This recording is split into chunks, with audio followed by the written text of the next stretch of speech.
السلام عليك يا بنت رسول الله، السلام عليك يا بنت فاطمة وخديجة، السلام عليك يا بنت أمير المؤمنين، السلام عليك يا بنت الحسن والحسين، السلام عليك يا بنت ولي الله، السلام عليك يا أخت ولي الله، السلام عليك يا عمة ولي الله، السلام عليك يا بنت موسى بن جعفر ورحمة الله وبركاته.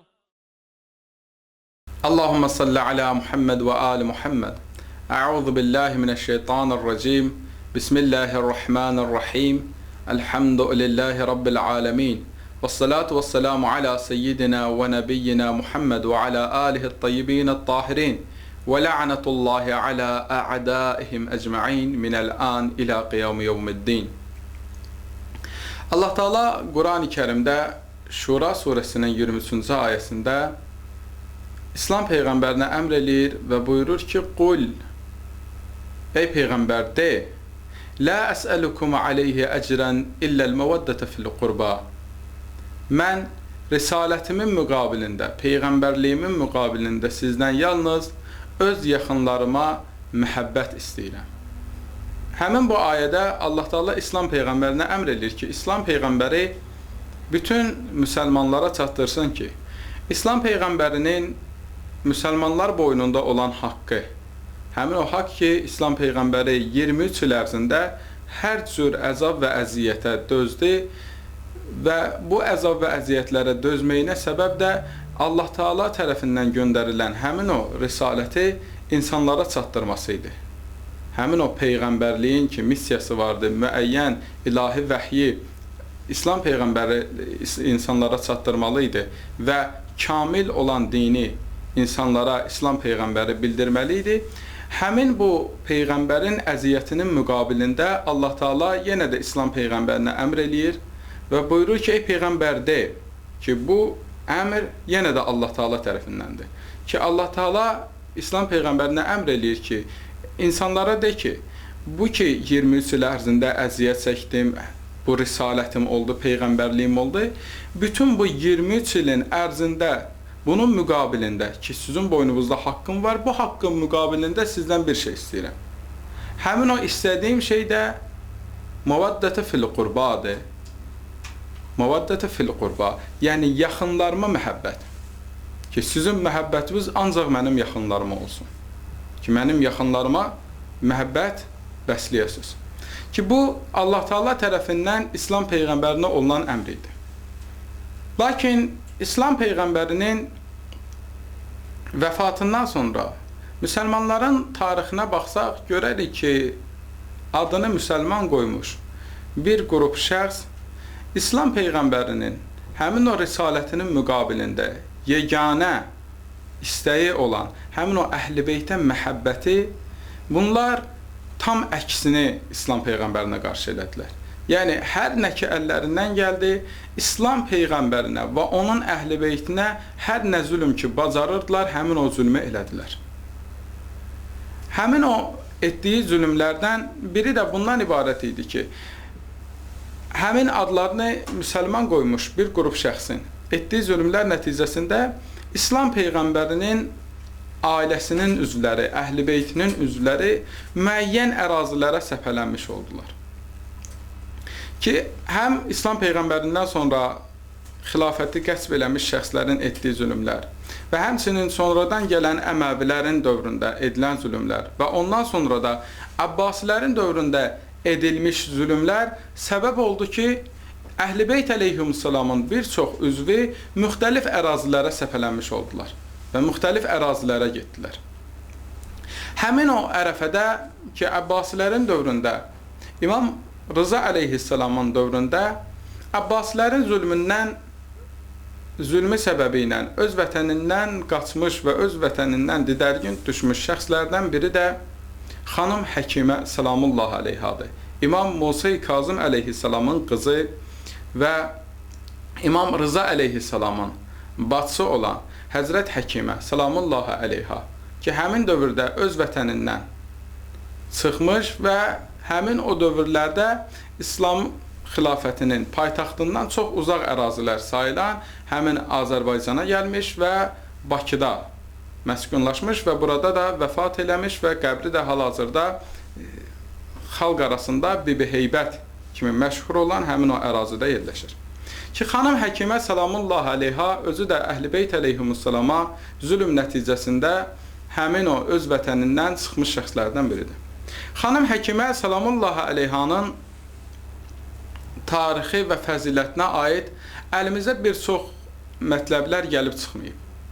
Ki, xanım Həkimə barəsində olan tarixin bir çox hissəsi bizim əlimizə gəlib çıxmasa da, İslami mənbələrə müraciət edəndə xanım Həkimə salamullahi əleyhadan nəql olunmuş qısa da olsa müəyyən hədislər çərçivəsində xanım Həkimə salamullahi əleyhanın Əhl-i Beyt əleyhimussalam yanında böyük bir məqama malik olan bir xanım olduğunu biz dərk edirik. Xanım Həkimə salamullahi əleyha özü Əhl-i Beyt əleyhimussalamın irsi olan həmin o hədislərdə, həmin o hədislər ki, bizə müəyyən ravilər vasitəsilə çatmış, həmin xanım Həkimə salamullahi əleyha da həmin o ravilərdən biridir. Ki, Ayətullah Seyyid Əbülqasım Xoyi Əl-Mu'cəmur Rical əsərində xanım Həkimə salamullahi əleyhanı Əhl-i Beyt əleyhimussalamın rəvayətlərini bizə rəvayət edən xanımların içində saymışdır. Ki, xanım Həkimə salamullahi əleyhadan nəql olunan ki, rəvayətlər çox azdır, yəni 3, 4, 5 hədis və rəvayət xanım Həkimə salamullahi əleyhadan bizə gəlib çatıb. Həmin o rəvayətlərə biz müraciət edəndə, həmin o rəvayətlər həm bizə Əhl-i Beyt irsini xanım Həkimə vasitəsilə bizə gəlib çatıb həmin o rəvayətlər və həmçinin həmin o rəvayətlərdə müəyyən işarələr var xanım Həkimə salamullahi əleyhanın fəzilətinə. Həmin o rəvayətlərdən biri mötəbər kitab olan Kafi kitabında. Ki, Kafi kitabında ki, 1-ci cilddə, yəni Üsul-i Kafi 1-ci cild səhifə 395-də xanım Həkimə salamullahi əleyhadan nəql olmuş rəvayətdir. Ki, xanım Həkimə salamullahi əleyhadan Zəhrəş nəql edir ki, mənə Həddəthəni Həkimətu bintu Musa aleyhiməssalam ki, Həkimə binti Musa aleyhiməssalam nəql edir Zəhrəşə və xanım Həkimə nəql edir, qalət, xanım Həkimə salamullahi aleyha buyurur ki, Rəaytur Rəza aleyhissalam vaqifən alə babi beytil hatab ki, qardaşı İmam Rıza aleyhissalamdan danışır, deyir, qardaşım İmam Rıza aleyhissalamı odun yığılan bir yerin, odun yığılan bir otağın qapısında gördüm. Ki, orada dayanmışdı və huvə yunaci və orada kiminləsə danışır. Və ləstu ərə əhədən amma İmam Rıza aleyhissalam orada dayanıb kiminləsə danışır, amma kiminlə danışdığını xanım Həkimə salamullahi aleyha buyurur ki, mən görmədim. Fəqultu xanım Həkimə salamullahi aleyha buyurur ki, mən İmam Rıza aleyhissalama dedim ki, ya seyyidi, limən tunaci ki, ey mənim ağam, kiminlə danışırsan? Fəqalə həzə amirun əz-zəhrai ətani yəsəluni və yəşku iley. İmam Rıza aleyhissalam buyurdu ki, bu Amir-ü Zəhraidir ki, cinlərdən biridir, mənim yanıma gəlib və məndən müəyyən şeylər istəyir və mənə şikayət edir. Xanım Həkimə salamullahi aleyha bu sözü, İmam Rıza aleyhissalama bu sözünü nəql eləyəndən sonra buyurur ki, fəqultu, mən İmam Rıza aleyhissalama buyurdum ki, ya seyyidi, uhibbu ən əsma'a kəlaməh, mən onun sözünü eşitmək istəyirəm, səsini və nə dediyini eşitmək istəyirəm. İmam Rıza aleyhissalam xanım Həkimə salamullahi aleyhaya buyurur ki, innəki insəmi'ti bihi humimtə sənə. Buyurur ki, əgər sən onun səsini eşitsən, bir il qızdırma içində yatacaqsan. Bunu deyəndən sonra fəqultu, xanım Həkimə salamullahi aleyha buyurur ki, mən İmam Rıza aleyhissalama dedim ki, ya seyyidi, uhibbu ən əsma'ahu, onu eşitmək istəyirəm. Fəqalə li, İmam Rıza aleyhissalam buyurur ki, mənə xanım Həkimə salamullahi aleyha deydi ki, isma'i, əgər eşitmək istəyirsənsə o zaman eşit. Fəstəma'tu, Xanım Həkimə sallallahu əleyhə buyurur ki, mən qulaq asdım, fəsəmi'tu şibhəs safir və bir dənə zınqırov səsinə oxşayan bir dənə səs eşitdim və rakibətniyəl hum və məni həmən qızdırma tutdu fəhumimtu sənə və bir il qızdırma içində oldum. Ki bu rəvayəti ki İmam Rıza əleyhissalamın cinlərlə danışması rəvayətini Xanım Həkimə sallallahu əleyhə bizə rəvayət edir.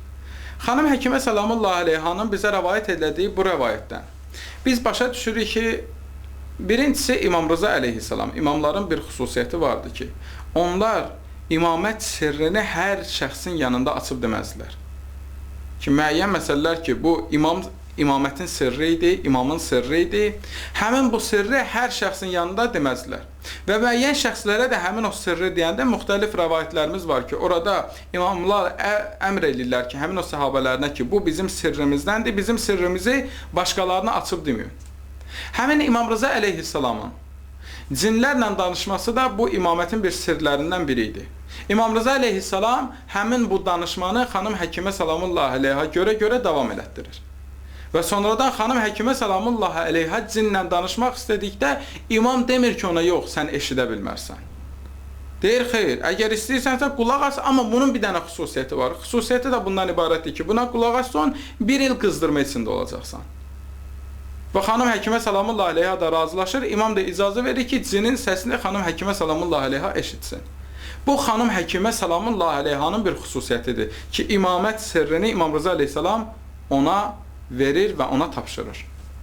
Və ona icazə verir ki, cinin səsini eşitsin. Bu, həm də Xanım Həkimə sallallahu əleyhanın öz məqamının, İmam Rıza əleyhissalamın yanında böyük bir məqama malik olduğunu bizə bildirir. Bu, Xanım Həkimə sallallahu əleyhadan nəql olunmuş bir rəvayətdir Kafidə. Xanım Həkimə sallallahu əleyhadan nəql olunmuş digər rəvayətlərsə İmam Muhammed Təqi əleyhissalamın, yəni İmam Cavad əleyhissalamın dünyaya gəlməsi ilə bağlı olan rəvayətlərdir. Ki, Xanım Həkimə sallallahu əleyhanın adı Fatimə olub. Ki, hətta Əllamə Məclisi Fatimətüs Suğra deyir ki, Fatimətüs Suğradır. Fatimətüs Suğra sallallahu əleyhanın Həkimə adlanmasına səbəb var.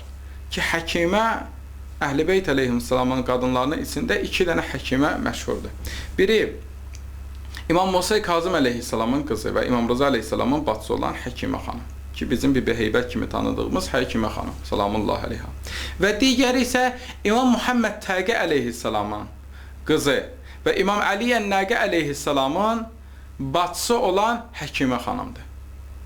Hər ikisinin Həkimə adlanmasına səbəb kimi alimlərimiz qeyd edir ki, bunların Həkimə adlanmasına səbəb bundan ibarətdir ki, Bibi Heybət kimi tanıdığımız Xanım Fatimə-i Suğra salamullahi əleyhə İmam Muhammed Təqi əleyhissalamın dünyaya gəlməsində iştirak edib. Və dünyaya gəlməsində bir növ həkiməlik elədiyinə görə onun ləqəbi qalıb Həkimə. İmam Muhammed Təqi əleyhissalamın qızı, həmin İmam Samirrada İmam Əli Nəqi əleyhissalam və İmam Həsən Əskəri əleyhissalamla bərabər dəfn olunmuş Həkimə xanımın isə Həkimə adlanmasına səbəb onun İmam Sahib-əz-Zaman Əccəlallahu Teala Fərəcəhu Şərifin mövludunda dünyaya gəlməsində iştirak eləməsi və orada həkiməlik eləməsidir. Ki, alimlərimiz bu iki xanımın Həkimə adlanmasına səbəb bunu getirirlər. Xanım Həkimə salamullahi əleyhə dedi ki, İmam Muhammed Təqi, İmam Cavad əleyhissalamın, yəni İmam Rıza əleyhissalamın övladının dünyaya gəlməsində iştirak edib. Və onun dünyaya gəlməsində baş verən möcüzələri də bizə Xanım Həkimə salamullahi əleyhə nəql edir. Və Xanım Həkimə salamullahi əleyhə İmam Muhammed Təqi əleyhissalamın dünyaya gəlməsində iştirak edirsə, yəni imamın dünyaya gəlməsində iştirak edirsə, bu da onun uca məqama malik olmasını bizə bildirir. Çünki imamın dünyaya gəlməsində hər bir şəxsə imamlar icazə vermirdilər. Çünki imamın dünyaya gəlməsində müəyyən imama xas olan müəyyən hadisələr baş verir. Ki, bu da imamın sirlərindəndir ki, bunu da hər adamın yanında açmaq olmaz. Ki, Xanım Həkimə salamullahi əleyhanın bizə İmam Cavad əleyhissalamın dünyaya gəlməsi ilə bağlı nəql elədiyi rəvayətlərinin birini Təbəri, yəni Şiə alimlərindən olan Təbəri, ki, bu həmin o Əhlüsünnə məşhur alimi olan Təbəridən başqa bir Təbəridir. Ki, özünün Dəlailül İmamə əsərində yeni çap olunmuş çapa əsasən 383-cü səhifədə nəql edir Səffan da nəql edir Həkimə bint Əbil Həsən Musa aleyhissalam. İmam Musa Kazım aleyhissalamın qızı Həkimə xanımdan nəql edir ki, qalət, Həkimə xanım buyurur ki, Kətəbtu ləmmə aliqət Ümmə Əbi Cəfər aleyhissalam bih, xadimətükə qad aliqət. Xanım Həkimə salamullah aleyhə buyurur ki, İmam Muhammed Təqi aleyhissalamın anası, İmam Muhammed Təqi aleyhissalama hamilə olduqda, mən İmam Rıza aleyhissalama yazdım ki, sənin xadimən hamilə olub. Ki, bunu bir qeyd eləyək, bir qeyd olaraq ki, İmam Muhammed Cavad aleyhissalam, yəni İmam Muhammed Təqi aleyhissalamın dünyaya gəlməsi özü İmam Rıza aleyhissalamın ömrü bəzi tarixlərdə, yəni 40 yaşından sonraya aid olub. Ki, 40 yaşından sonra bəzi yerlərdə hətta 50 yaşdan sonraya da deyilir ki, 40 və 50 yaş ki, bu arada İmam Rıza aleyhissalamın oğlu İmam Muhammed Cavad aleyhissalam dünyaya gəlir. Ki, hətta həmin dövrdə bir çoxu İmam Rıza aleyhissalama töhmətlər vururdular və deyirlər ki, bunun oğlu yoxdur, yəqin ki, bu imam deyil. Hətta ona görə müəyyən bir qrup, Vaqifi adlanan müəyyən bir qruplar həmin o dövrdə İmam Rıza aleyhissalamın da imamətinə şəkk edirdilər. Buna görə İmam Muhammed Cavad aleyhissalam, yəni İmam Muhammed Təqi aleyhissalamın dünyaya gəlməsi də şiələr arasında böyük əhəmiyyətli bir məsələ idi. Ki, həmən İmam Muhammed Cavad aleyhissalamın anası hamilə olduqda xanım Həkimə buyurur ki, mən İmam Rıza aleyhissalama məktub yazdım və dedim ki, xadimən hamilə olub. Fəkətəbə iləy. İmam Rıza aleyhissalam xanım Həkimə salamullah aleyhəyə yazır və deyir ki, İnnəhə aliqət saətə kəza min yevmi kəza min şəhri kəza. Ki, İmam Rıza aleyhissalam özünün imamət elmindən xəbər verir, deyir ki, o hamilə olub filan ayın, filan gündən, filan saatında. Bunu deyəndə fəizə hiyə vələdət fəlzəmihə səbətə əyyam. İmam Rıza aleyhissalam buyurur ki, elə ki o dünyaya gəlsə 7 gün onu sən öz yanında saxla. Yəni 7 gün xanım Həkimə salamullah aleyha İmam Muhammed Təqi aleyhissalamı öz yanında saxlamalıdır. Bu da imamın əmridir. Bu da xanım Həkimə salamullah aleyhanın məqamını bildirir. Ki, onun elə uca məqamı vardı İmam Rıza aleyhissalamın yanında ki, İmam Rıza aleyhissalam imamı, özündən sonra olan imamı 7 gün xanım Həkimə salamullah aleyha tapşırır. Və arxasıcan buyurur ki, qalət, Həkimə xanım buyurur ki, fələmmə vələdəthu. Elə ki, dünyaya getirdi İmam Muhammed Təqi aleyhissalamı, qal, İmam Muhammed Təqi aleyhissalam dedi ki, əşhədu ən la ilahe illallah. Şəhadət verirəm ki, Allahdan başqa bir ilah yoxdur. Fələmmə kanəl yevmü thalith. Elə ki, 3-cü gün oldu, ətəsə. Səbir getirdi, fəqal və dedi ki, əlhamdülillah, həmd olsun, həmd Allaha məxsusdur və sallallahu alə Muhammedin və aləl əimmətər raşidi və salavat və salam olsun Muhammed və imamlara, haqq olan imamlara. Ki, bunu 3-cü gün deyir.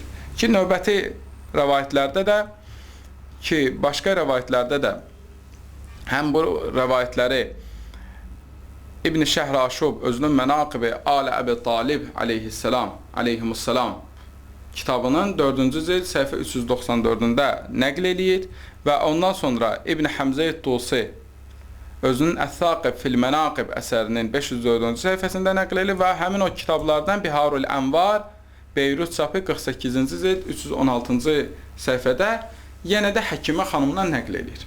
Ki, həmin o dünyaya gəlmə hadisəsini nəql eləyir və həmin o hadisəni danışanda deyir, Həkimə bint Əbil Həsən Musa ibn Cəfər aleyhissalam qal. İmam Musa Kazım aleyhissalamın qızı xanım Həkimə salamullah aleyha buyurur ki, Ləmmə həzərət vilədətul Xeyzuran Ümmə Əbi Cəfər aleyhissalam. Deyir, elə ki, İmam Muhammed Təqi aleyhissalamın anası Xeyzuran viladət vaxtı çatdıqda, birinci rəvayət, bundan qabaq oxuduğumuz rəvayət, Dəlailül İmamədən olan rəvayət, xanım Xeyzuranın hamilə olduğu vaxtda xanım Həkimənin İmam Rıza'ya yazdığı məktub idi, onun cavabı idi. Bu rəvayətdə isə məlum olur ki, artıq İmam Rıza aleyhissalam həmin o, yəni Xeyzuranla və xanım Həkimə ilə bərabərdir. Bərabərdirlər və buyurur ki, Dəani Rıza, İmam Rıza aleyhissalam məni çağırdı, xanım Həkimə deyir. Fəqaləli və mənə dedi ki, ya Həkimə, ey Həkimə, uhduri viladətəhə. Bu uşağın dünyaya gəlməsində iştirak elə vədxuli və iyyəhə vəl qabilə beytən. Sən həmin o qadın və qabilə bir dənə otağa daxil olun. فَوَضَعَ لَنَا مِسْبَاحًا deyir ki, biz otağa daxil olandan sonra bir dənə bizim üçün çıraq gətirdi. وَأَغْلَقَ الْبَابَ عَلَيْنَا və qapını bağladı. فَلَمَّا أَخَذَهَا تَلْقُ طُفِيَ الْمِسْبَاح elə ki, uşaq dünyaya getirmə ağrısı xanım Xeyzurana gələndə, xanım həkimə buyurur ki, həmən o çıraq söndü. وَبَيْنَ يَدَيْهَ تَسْتٌ və onun qarşısında bir dənə təşt var idi. فَاخْتَمَمْتُ بِطَفْيِ الْمِسْبَاح buyurur ki, həmin o işığın sönməsindən mən bir növ özümdən getdim. فَبَيْنَا نَحْنُ كَذَلِكَ ki, biz elə bu halda olanda اِذْ بَدَرَ أَبُو جَعْفَرَ aleyhisselam fittast İmam Muhammed Təqi aleyhisselam həmin o teşdə peyda oldu. Ki, yəni dünyaya gəldi. وَإِذَا عَلَيْهِ شَيْءٌ رَقِيقٌ كَهَيْئَةِ الثَّوْبِ يَسْطَعُ نُورُهُ və buyurur ki, onun üzərində bir dənə həmin libasa oxşayan, köynəyə oxşayan bir dənə nazik bir şey var idi ki, onun bədənini örtürdü və ondan bir nur çıxırdı ki, hətta bütün otaq işıqlandı. Bu imamın xüsusiyyətləridir. Ki, Allah Teala həm peyğəmbərlərin dünyaya gəlməsində, həm də imamların dünyaya gəlməsində müəyyən bir xüsusiyyətlər qərar verir. Nə cür ki, Hz. İsa aleyhisselam dünyaya gəndə Allah Teala müəyyən xüsusiyyətlər qərar verir. Həmən o qurumuş xurma ağacına Hz. Məryəm salamullah aleyha buyurur ki, həmin o xurma ağacına vur, hətta oradan bir xurma düşsün, qurumuş xurma ağacından xurma düşür. Bu, Hz. İsa aleyhisselama görə idi. Bir peyğəmbər dünyaya gəlir, ona görə bir möcüzəvi xüsusiyyətlər olur. İmam Muhammed Təqi aleyhisselam da dünyaya gələndə bir imam idi, həmən bu xüsusiyyətlər olur. فَأَبْسَرْنَاهُ buyurur ki, biz də İmam Muhammed Təqi aleyhisselamı gördük. فَأَخَذْتُهُ فَوَضَعَتْهُ فِي حَجَرِ وَنَزَعْتُ عَنْهُ ذَلِكَ الْغِشَاءِ deyir, mən onu götürdüm, həmən öz ətəyimə qoydum və onun üzərində olan həmin o köynəyə oxşar bir parçanı onun üzərindən götürdüm. Fəcəər Rıza İmam Rıza aleyhisselam daxil oldu, gəldi. Fəfətəhəl bab qapını açdı və qad fərəğnə min əmrihi biz artıq bu dünyaya gətirmək, dünyaya gəlmək işi vardı. Bu işdən artıq qurtarmışdıq. İmam Rıza aleyhisselam gəldi, həmin o uşağı götürdü və onu bir beşiyə qoydu və ondan sonra mənə dedi ki, ya həkimə ilzəmi məhdə bunun beşiyini sənə tapşırım. Yəni beşiyini tut, saxla ki, nə cür bundan qabaqki rəvayətdən bizə məlum olurdu ki, bir həftə onun yanında qalmasına, yəni 7 gün onun yanında qalmasına əmr eləyir İmam Rıza aleyhisselam. Buyurur, arxasıcan xanım həkimə salamullah aleyha buyurur ki, fələmmə kanə fil yevmi thalith elə ki, 3-cü gün oldu. Rafa'a basarahu iləs-səma gözünü səmaya qaldırdı. Thumma nazara yaminahu və yasara sonra sağına və soluna baxdı. Bu İmam Muhammed Təqi aleyhisselamla danışır. Thumma qal sonra İmam Muhammed Təqi aleyhisselam dedi ki, əşhədu ən la ilahə illallah şəhadət verirəm Allahdan başqa bir ilah yoxdur. Və əşhədu ənə Muhammedə Rasulullah və şəhadət verirəm ki, Muhammed də onun rəsuludur. Fəqumtu zəirətən fəzəə xanım həkimə buyurur ki, mən tez öz yerimdən qalxdım və İmam Rıza aleyhisselamın yanına getdim. Və onun yanına gedəndə ona dedim ki, لَقَدْ سَمِعْتُ مِنْ هَذَا الصَّبِيَّ عَجَبًا mən bu uşaqdan müəyyən təəccüblü şeylər eşitdim. İmam Rıza aleyhisselam buyurdu ki, nə eşitmirsən? Xanım həkimə salamullah aleyha nə eşitdiklərini danışır. İmam Rıza aleyhisselam arxasıcan buyurur ki, ya həkimə مَا تَرَوْنَ مِنْ عَجَائِبِهَ أَكْثَرِ bu uşaqdan görəcəyin qəribə işlər daha çox olacaq. Ki, bu rəvayətdən də bizə məlum olur ki, xanım həkimə salamullah aleyha özü İmam Muhammed Cavad, İmam Muhammed Təqi aleyhisselamın dünyaya gəlməsində iştirak edir. Və dünyaya gəlməsində iştirak edir və orada ki, imamətin müəyyən sirri olur. Allah Teala ki, bir peyğəmbər dünyaya gələndə, bir imam dünyaya gələndə müəyyən möcüzəvi hadisələr olur. Həmin o hadisələri İmam Rıza aleyhisselam xanım həkimə salamullah aleyha tapşırır ki, orada olsun və hətta həmin o hadisələri görsün və sonradan bizlərə də nəql eləsin. Bəziləri bu rəvayətlərə şübhə eləyə bilər, qısa qeyd olaraq. Deyək ki, bəziləri deyə bilər ki, nə cür olur ki, imam dünyaya gəlsin, danışsın. Ki, bəziləri bu hadisələr ki, peyğəmbər və imamlardan nəql olunan müəyyən möcüzəvi hadisələrə çox belə öz bəsit ağılları ilə nəzər edirlər. Və Allahın həmin bu peyğəmbər və imamlara verdiyi qüdrətdən bir xəbərdirlər. Həmin o şəxslərə cavab olaraq, qısa olaraq qeyd eləmək istəyirik ki, Allah Teala bizə öz peyğəmbərinin dünyaya gələndə danışmasından danışır. Ki Allah Teala Məryəm surəsində Həzrət İsa əleyhissalamın dünyaya gəlməsindən danışanda və həmin o qissəni nəql edir Allah Teala və həmin o qissədən sonra Həzrət Məryəmə salamullah aleyha Həzrət İsa əleyhissalamı götürür və şəhərə gəlir. Elə ki, şəhərə gəlir, həmən o şəhər əhalisi başlayır Həzrət Məryəm salamullah aleyhanə məzəmmət eləməyə. Həmin o məzəmmət eləyəndə Allah Teala Məryəm surəsi 29-cu ayədən danışır və deyir ki, fəəşarət ileyh, ki Allah Teala bundan əvvəl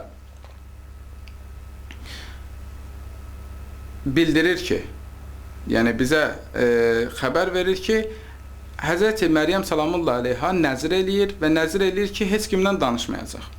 Və heç kimdən danışmayacaq və gəlir bura çatanda fəəşarət ileyh, uşağa işarə eləyir. Uşağa işarə eləyəndə Allah Teala buyurur ki, qalu, həmin qovum dedi ki, keyfə nükəllimu mən kânə fil məhdi səbiyyə. Beşikdə uşaq olan bir kəslə nə cür danışa bilərik? Yəni, beşikdə olan bu uşaqla nə cür danışa bilərik?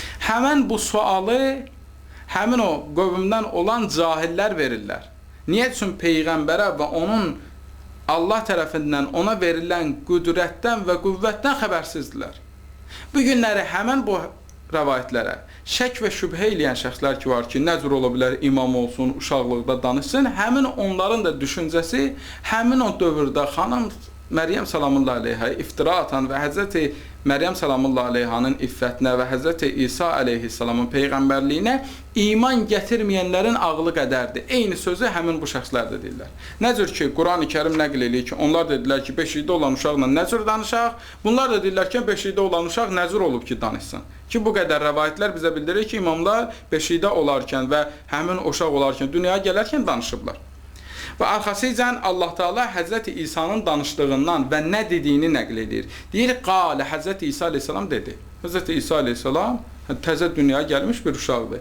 Deyir ki, inni Abdullah, mən Allahın quluyam. Ataniyəl kitab və cealəni nəbiyyə, Allah mənə kitab əta edib və məni peyğəmbər qərar verib və cealəni mübarəkən eynəmə kuntu. Və harada oluramsa olum, məni bərəkətli qərar verib və avsani bis salati və zəkat ma dumtu hayyan. Və nə qədər ki, bu dünyadayam, mənə namaz qılmağı və zəkat verməyi Allah Teala vəsiyyət edib. Və barr bi validəti, və anama da yaxşılıq eləməyi mənə əmr edib Allah Teala. Həmən bu sözləri ki, arxasınca da müəyyən sözlər deyir ki, Allah Teala nəql edir ki, bunlar Həzrəti İsa aleyhissalam elə beşikdə olarkən dediyi sözlərdir. Və bu, Allahın öz Peyğəmbərinə verdiyi bir xüsusiyyət idi ki, bu Peyğəmbərin xüsusiyyəti bu idi ki, dünyaya gəldikdə danışsın. Həmən bu xüsusiyyəti Allah Teala özünün insanlara imam təyin elədiyi şəxslərə də verir və onlar da dünyaya gəldikdə həmin bu danışırlar və şəhadət verirlər və müəyyən sözlər deyirlər. İmam Muhammed Təqi əleyhissalam da dünyaya gələndə həmin bu sözləri deyir və bu sözləri bizə nəql edən xanım Həkimə salamullah aleyhadır. Ki, bizim Bibi Heybət kimi tanıdığımız xanım Həkimə salamullah aleyha. Bu xanım Həkimə salamullah aleyhanın İmam Rıza əleyhissalamın yanında və Əhl-i Beyt əleyhissalamın yanında olan məqamına işarə edir. Həmin bu rəvayətlər. Ki, bu rəvayətlər bizə onu bildirir ki, xanım Həkimə salamullah aleyha İmam Rıza əleyhissalamın yanında və Əhl-i Beytin yanında böyük bir mənziləsi və məqamı olub. Çünki böyük bir məqamı olmalı idi ki, Əhl-i Beyt əleyhissalam öz sirlərini buna danışsınlar və öz sirləri olan müəyyən hadisələrdə xanım Həkimə salamullah aleyhanın iştirak eləməsinə icazə versinlər. Bu, xanım Həkimə salamullah aleyha haqqında bizə gələn rəvayətlərin bir qismidir.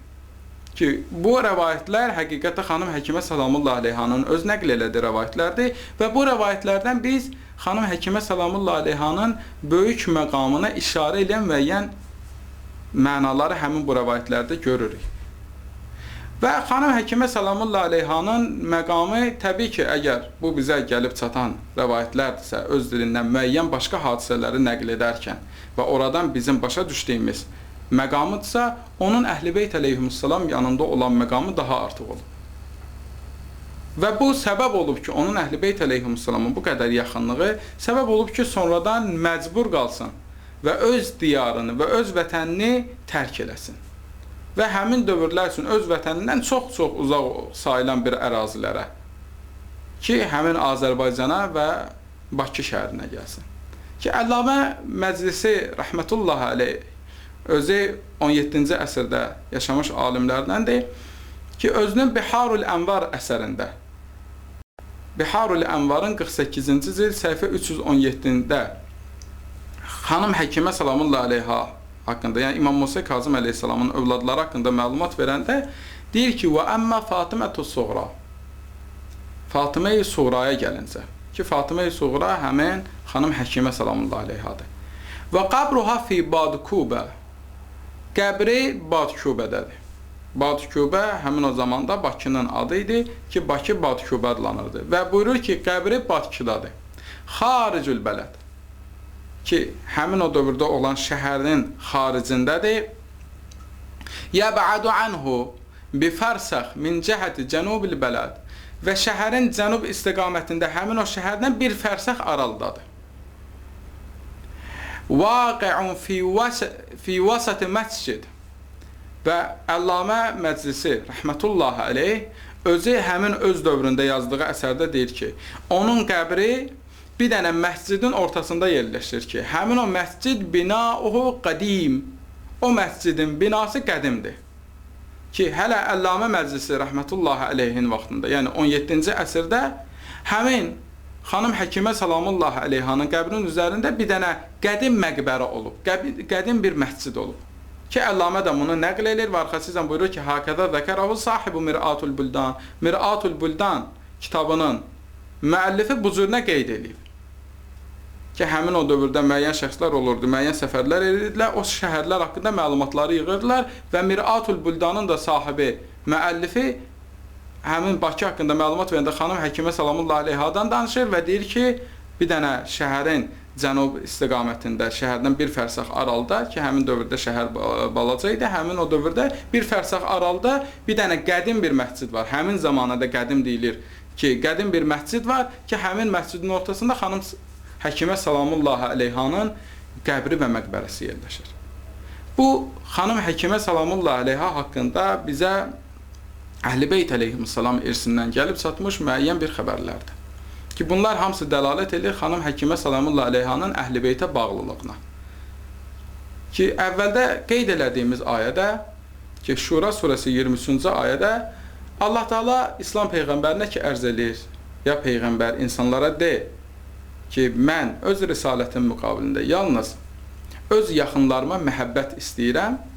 Həmən bu öz yaxınlarımdan məqsəd həm şiə və həm sünnə alimlərinin icması bundan ibarətdir ki, təkcə məsum Əhl-i Beyt əleyhissalama aid deyil bu ayə. Bu, həmçinin Əhl-i Beytə bağlı olan şəxslərə aiddir. Yəni, həmin o məsum imamlar ki var, məsum imamlardan əlavə də Əhl-i Beyt əleyhissalam bağlı olan müəyyən şəxslər ki var, imamların övladları və o imamların övladlarına da həmin bu ayə aiddir. Ki, yəni Allah Teala İslam Peyğəmbərinə əmr eləyir ki, İslam Peyğəmbəri bizə əmr eləsin ki, biz əgər İslam Peyğəmbərinin o bizə əziyyətlə gəlib çatdırdığı o risalət ki var, 23 illik əziyyət, bunun müqabilində ona bir təşəkkür eləmək istəyiriksə. Çünki hər bir neymət verənin şükrü vacibdir. İslam Peyğəmbərinin bizə verdiyi neymət adi bütün dünyavi neymətlərdən qat-qat uzadır. Çünki bizi zəlalətdən çıxardır, hidayətə doğru çıxardır, zülmətdən nura doğru çıxardır, cəhənnəmdən cənnətə doğru çıxardır. Həmin o İslam Peyğəmbərinin risaləti. Həmin bu risalətin müqabilində Allahın bizdən istədiyi budur ki, yenə də deyirik, Allah Teala Qurani Kərimdə bizə əmr eləyir ki, bu Allahın dediyidir, Allahın əmr elədiyidir. Allah əmr eləyir ki, bizə əgər bunun müqabilində ki, bir, şükür eləməlisiniz, təşəkkür eləməlisiniz, təşəkkürü də Allah Teala bizə bildirir. Təşəkkür də budur ki, həmin o Peyğəmbərin yaxınlarına məhəbbətimizi bildirir. Həmin Peyğəmbərin yaxınlarından biri ki, həmən bizim ölkəmizdə, onlardan biri də xanım Həkimə salamullahi aleyhadır. Və digər imamzadələr də var təbii ki, və sadəcə bəhsimiz xanım Həkimə salamullahi aleyhadan olduğuna görə onu qeyd edirik ki, xanım Həkimə salamullahi aleyha, ki, həmin bu rivayətlərdən də bizə məlum oldu ki, Əhl-i Beyt əleyhissalamın yanında böyük bir məqama malikdir. Əgər biz Peyğəmbərə müəyyən təşəkkür eləmək istəyiriksə, xanım Həkimə salamullahi aleyha həmən o Peyğəmbərin ki, zürriyyəsindəndir, Peyğəmbərin yaxınlarındandır, gərək ona bir məhəbbətimizi bildirək. Məhəbbət bildirmək də hər cür yəni onun məqbərəsinin və onun ziyarətinin uca tutulması ilədir. Çünki əgər Əhl-i Beyt əleyhissalamın bizdə olan yadigarlarından biri xanım Həkimə salamullahi aleyhadırsa, xanım Həkimə salamullahi aleyha üçün edilən hər bir iş və onun ziyarət edilməsi özü belə, çünki ziyarət özü də məhəbbətin mistaqlarından biridir. Yəni, məhəbbətin göstəricilərindən biridir ki, mənim məhəbbətimin göstəricilərindən biri xanım Həkimə salamullahi aleyhanı ziyarət etməyimdir. Ki, ən azından ziyarət eləmək özü xanım Həkiməyə olan bir məhəbbətdir və bu da özü Peyğəmbərin risalətinin müqabilində olan bir təşəkkürdür, bir əcrdir və onun qəbrinin və məqbərəsinin əzəmətli tutulmasıdır. Ki, həmən o məhəbbət ki var, Peyğəmbərin Əhl-i Beytinə məhəbbət onun mistaqlarından və göstəricilərindən biridir. Və bizim hər birimizin boynumuzda vəzifəmiz budur ki, həm xanım Həkimə salamullahi aleyhaya və həm də Əhl-i Beyt əleyhissalamın digər yadigarlarına, xüsusən bizim öz vətənimizdə olan yadigarları, çünki əgər biz burada yaşayırıqsa, bizə daha yaxın olan yadigarlara göstərilən hörmət bizim boynumuzdadır. Əgər biz bu vətəndə yaşayırıqsa, yəni bu vətəndə olan Əhl-i Beyt əleyhissalamın hər bir yadigarına göstərilən məhəbbət ilk öncə bizə vacibdir. Ki, Quran-ı Kərimin ayəsi ilə vacibdir ki, bizə öz məhəbbətimizi izhar eləyək. Allah Teala xanım Həkimə salamullahi aleyhanın bu dünyada ziyarətini və axirətdə də şəfaətini bizlərə nəsib eləsin. Vəssalamu aleykum və rəhmətullahi və bərəkatuhu.